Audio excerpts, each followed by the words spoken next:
Well, today is a new day. We start off the day as a new day.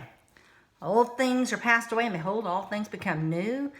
And I know we're getting ready to go into the holiday season with Thanksgiving and Christmas and in-laws and some outlaws.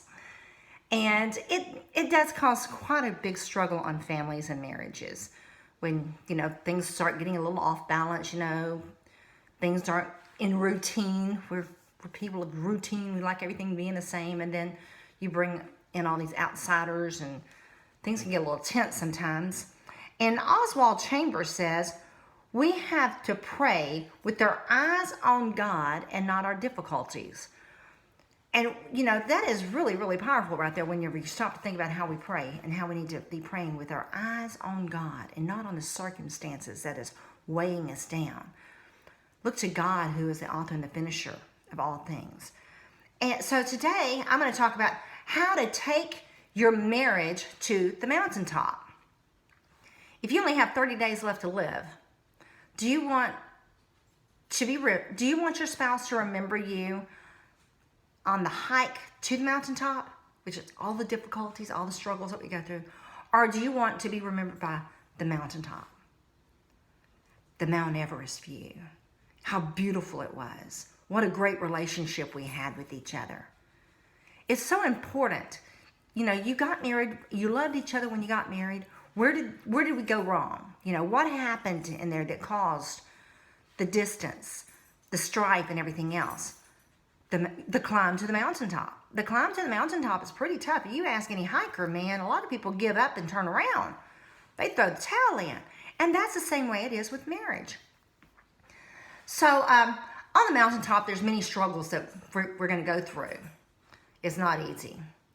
So today I want to discuss three obstacles that any relationship is going to face on the way to the mountaintop. The first one is misunderstanding. You're on the honeymoon phase. Everything is all okay, darling. It's okay. Yes, oh, yes, I love you so much, sweetie. I'll do whatever, I'm just so happy.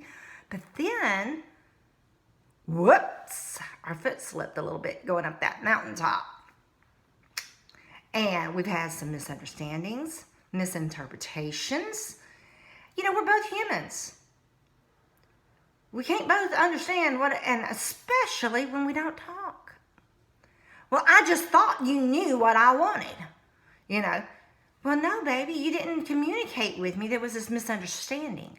So now we got a big feud on our way up to the mountaintop. The next one is the me first. Me first, selfish attitude. We must be willing to compromise and change our agendas. It's really hard, especially if you've been single for a long time and then get married. You're used to everything being smooth and no in-laws over Christmas and Thanksgiving, and now you got the in-laws, or they call the ex-laws, coming over. And things just get a little stressed here now because you're not used to all that commotion during the holidays and having to spend on someone else. It's always been me first, I want that new suit. I want all for me. And now I got to share my money with this thing? Really? So we've got to understand that the me first attitude needs to be focused on the other person that we love, that we've invited into our life, if we want to be on the mountaintop together. Finally, here's the death zone right here. This is it. This is the death zone, people. If I've ever seen the death zone, this is it right here. And it's the mistakes.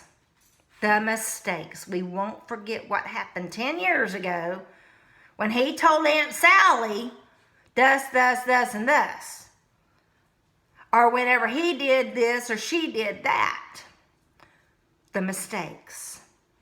We think that the person we married is supposed to be inhuman and make totally no mistakes whatsoever. Well, I hate to tell you folks, but the hike to the mountaintop, sometimes your partner there might slip. You may have to go back down, get a rope, pull them up, help them along the way. They're going to make mistakes.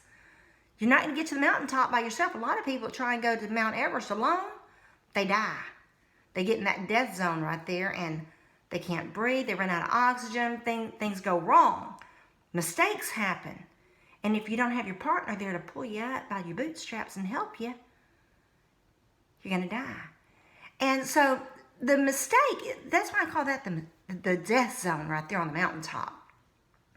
We must be willing to admit that we're human. We're going to make mistakes. Our partner's going to make mistakes. And you've got to let go of it. You can't just keep harboring all that into you. You know, I've been talking about the boat. We're trying to get this boat, stay in the boat and get the boat to the mountaintop now. You know, you got to stay in the boat. And unforgiveness, we've been talking about unforgiveness this week.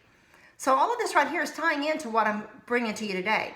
So we must be willing to allow God to teach us how to love. God took us. We were so imperfect. And we still are. We're still imperfect, but we're a long way from perfect. I'm just telling you right now. But God, He can show you how to love, how to forgive. And we're told that in Romans 15, I think it's 15:7 if I'm not mistaken, tells us that we should accept one another. Then, just as Christ accepted you in order to bring praise to God. Many times we get in that mistake zone and we want to try and change the other person. You know, well, I want you to be like me, so, you know, you need to change some things about yourself. Well, we need to stop trying to change the other person and accept who they are. You married that person. There was something about that person that you loved. There was something there that attracted you to them. And if you can find that little nugget, that's something that's hidden there in that person that you fell in love with, and just stay in the boat, forgive, you're going to make it to the mountaintop together. Once you get to the mountaintop, it's a beautiful view. But you got to get there together. You can't get there alone. So we need to stop trying to change the other person. And acceptance, when Christ talks about acceptance, means you're going to stop trying to change and you're going to start cherishing the person you love. Cherishing. Cherish your spouse. The word cherish means you value them. And you start to try to understand them, who they are, what they like, things that they do and don't like. Not trying to change them and mold them. You're not God. You can't mold somebody. You can't shape their heart. You're not the potter. God's the potter. You can pray for them, you know, and you can be there to encourage them, especially when they fall. You know, if I'm climbing a mountain and I fall, I want to know that my partner's there to, you know, pull me up, get that tether there and, you know, help me up. Don't leave me there falling. My goodness gracious. And that's what so many marriages do. They just leave the other person falling to fend for themselves. You can't do that. You're a partner. You're in this together. You got to get to the mountaintop together. And the most powerful 6 words that a spouse can say to the other is, I'm sorry. Will you forgive me? Let me say that again. I'm sorry. Will you forgive me? Those are some powerful words right there. It's hard to fight when you have somebody going, I'm sorry, please forgive me. It's a little hard to fight at that point. These words are many times the hardest to say. Especially when you know you're right. You know, man, you know dang well you're right and you ain't got nothing to be sorry for. Why do I need to say I'm sorry and please forgive? What did I do wrong? That's the most important thing to say, especially when you know you're right.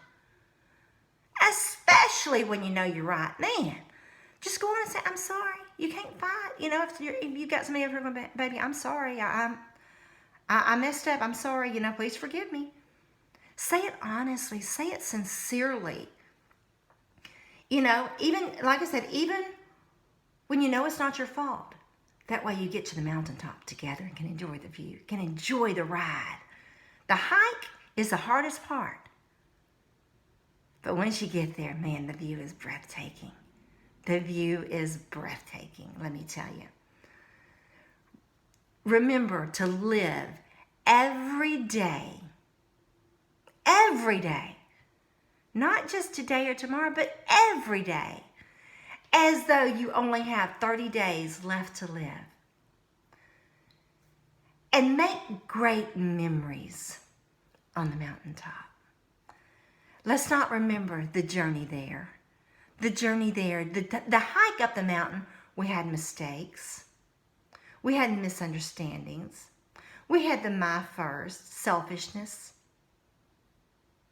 Let's not keep dwelling on the hike up and all the hard work. When that hiker finally gets up there and puts that foot over Mount Everest, woo, he takes that breath and he's just, oh yes, we made it. The boat was falling apart, man. Our feet slipped a couple of times. But boy, we made it. And you know, they don't think about all the struggles it took to get there. They're enjoying the view, and now they just can't wait to climb the next mountain, get to the next view, you know? And that's the way it is with a mountain climber. So it's my prayer today that God will reveal to you how you can improve your relationship, how you can learn to pray for your spouse like never before, how you can be the tether when they're falling, that you can learn how to say, I'm sorry, please forgive me, even when you're right. That you're going to take these words that I'm speaking into you, I'm speaking life into you, that you too can enjoy the mountaintop that life can bring. That is my message for today, is enjoy the mountaintop. Enjoy the mountaintop. Not the hike up there, but the mountaintop. And I love you, and I'm praying for you and your marriages, and those that aren't in marriages, your relationships, those that are single and going through Christmas and holidays alone. I've been there as well. It's a hike up the mountaintop, people. It's a hike. Enjoy your children. Enjoy your children. If you're not married and you're single and you have children, enjoy your children. But enjoy the mountaintop. Stop thinking about the hike getting there, and have a wonderful and a blessed day. God bless. Bye.